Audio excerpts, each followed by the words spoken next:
નમસ્કાર, સીએનબીસી બજારની ખાસ રજૂઆત કોમોડિટી રિપોર્ટમાં આપનું સ્વાગત છે અને હું છું ઝરણા ઘંટી।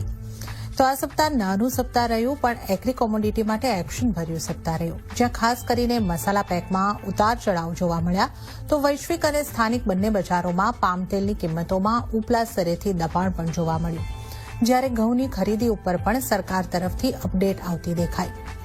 તો આ બધી કોમોડિટીમાં આગળ હવે મસાલા પેકનું આઉટલુક કેવું બની રહ્યું છે અને ખાદ્ય તેલમાં કેવા ટ્રેન્ડ બની રહ્યા છે તેની આપણે નિષ્ણાતો સાથે ચર્ચા કરીશું અને સાથે જ આગળ માવઠાની આગાહી પણ કરવામાં આવી છે। તો આ તમામ અંગે આપણે આ શોની અંદર ખાસ વાત કરીશું। તો કાળઝાળ ગરમીની વચ્ચે 3 મે થી 3 દિવસ સુધી માવઠાની આગાહી આખા ગુજરાત માટે કરવામાં આવી છે અને આખા ગુજરાતમાં પડશે વરસાદ।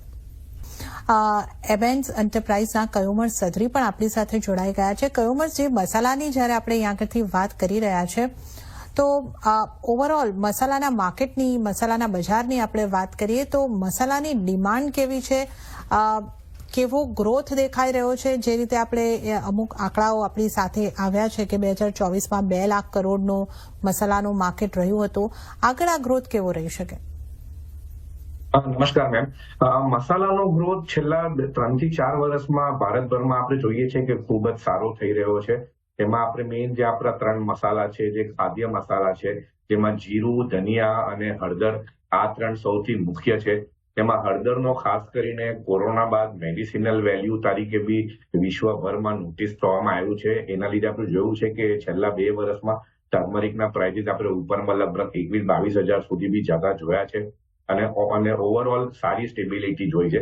તો આપણે અગર 3 મસાલાની અગર 1 બાય 1 વાત કરીએ તો જીરામાં આપણે જોયું કે છેલ્લા 10 દિવસમાં આપણે થોડો ઘણો નરમાશ જોયું છે। લગભગ 23,000 ક્રોસ કર્યા પછી પ્રાઇસીસ ફરી એકવાર 22,000 આસપાસ ટ્રેલ કરી રહ્યા છે। એમાં થોડું ઘણું આપણે પ્રોફિટ બુકિંગ પણ એક્સપેક્ટ કરી શકીએ છીએ। પણ મને લાગે છે હવે હાલથી કરંટ સિનારીઓમાં મને જીરામાં અહીંયાથી 300-400 રૂપિયાથી વધુ ઘટતા નથી દેખાતા। એટલે એકવાર એક માઇલ્ડ કરેક્શન આવે તો અહીંયાથી આપણે એકવાર જીરામાં થોડું ઘણું બાઇંગ એક્સપેક્ટ કરી શકીએ છીએ। હળદરની વાત કરીએ તો હળદરમાં છેલ્લા 1 મહિનાની અંદર આપણે ખૂબ જ વોલેટાઇલ માર્કેટ જોયું છે, જેમાં લગભગ 6% તો આપણે એકવાર ક્રોસ પ્રાઇસીસમાં અપસાઇડ જોઈ છે, પણ બંને તરફ આપણે સારી મુવમેન્ટ જોઈ છે।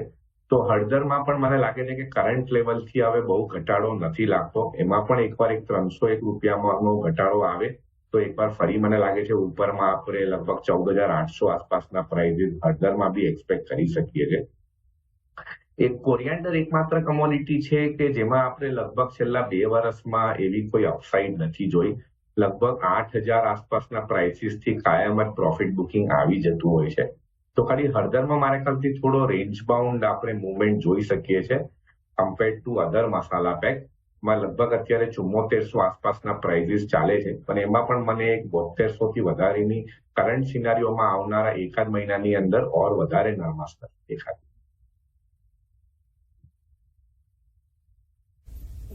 ઓકે, તો અહીંયા આગળથી આપણે ખાસ મસાલાના માર્કેટનું જે ગ્રોથ છે એની આગળથી વાત કરી છે, હળદરની વોલેટિલિટીની પણ વાત કરી। આગળ પણ આ ચર્ચા આપણે ચાલુ રાખીશું, પરંતુ હાલ સમય થઈ રહ્યો છે એક નાનકડો બ્રેક લેવાનો, તો લઈશું બ્રેક અને બ્રેક બાદ આપણે કયુમર સદરી અને આપણા ઊંઝા માર્કેટ યાર્ડના અરવિંદ પટેલ સાથે આ ચર્ચામાં આગળ વધીશું।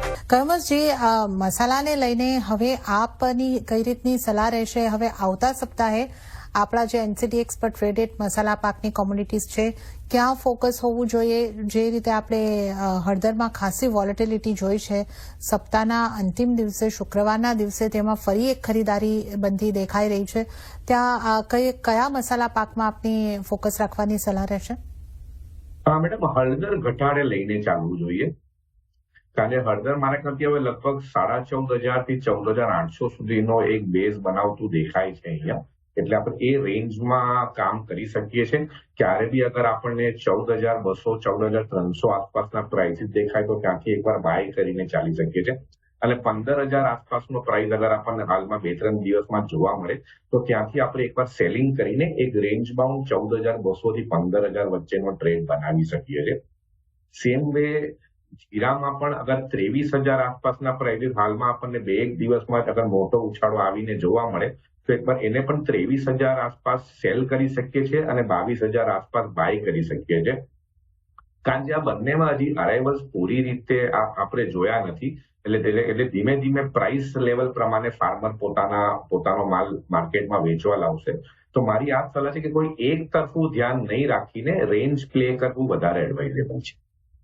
તો આપણે ખાસ મસાલાની ઇન ડિટેલ ચર્ચા કરી અને ઝડપથી થોડી ખાદ્ય તેલની વાત કરી લઈએ. પામ તેલની કિંમતો આપણને ઘટતી દેખાય છે, અન્ય ખાદ્ય તેલની કિંમતોમાં પણ ઘટાડો આવતો દેખાયો છે. ખાદ્ય તેલને લઈને આપનો આગળ આઉટલુક કઈ રીતનો બની રહ્યો છે? મેડમ, ખાદ્ય તેલના પ્રાઇસીસ આપણે જોયા છે કે ઘણા ટાઈમ સુધી એક રેન્જ બાઉન્ડ જ રહ્યા હતા, પણ લગભગ હવે 7 મહિનામાં આપણે જોયું છે કે અત્યારે હાલમાં આ પ્રાઇસીસ થોડા ઘણા આપણને વધતા દેખાયા છે. બાકી આપણે જોયું છે લગભગ 11% પ્રાઇસીસ છેલ્લા 1 મહિનામાં રાઇઝ થતા આવ્યા છે.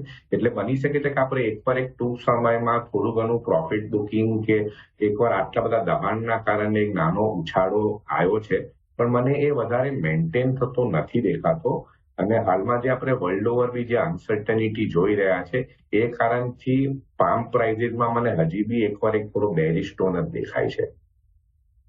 ઓકે, તો આ એક ખાદ્ય તેલની પણ આપણે વાત કરી અને આ સાથે જ કહ્યું સર, આપનો આભાર, આપ અમારી સાથે જોડાયા અને આ ખાસ ચર્ચામાં ભાગ લીધો. આપનો ખૂબ ખૂબ આભાર. તો આ સાથે જ કોમોડિટી રિપોર્ટની આ ખાસ રજૂઆતમાં હાલ પૂરતું આટલું જ. હાલ મને પણ આપશો રજા, પણ વધુ અપડેટ અને સમાચારો માટે આપ જોતા રહો CNBC વિચાર. નમસ્કાર.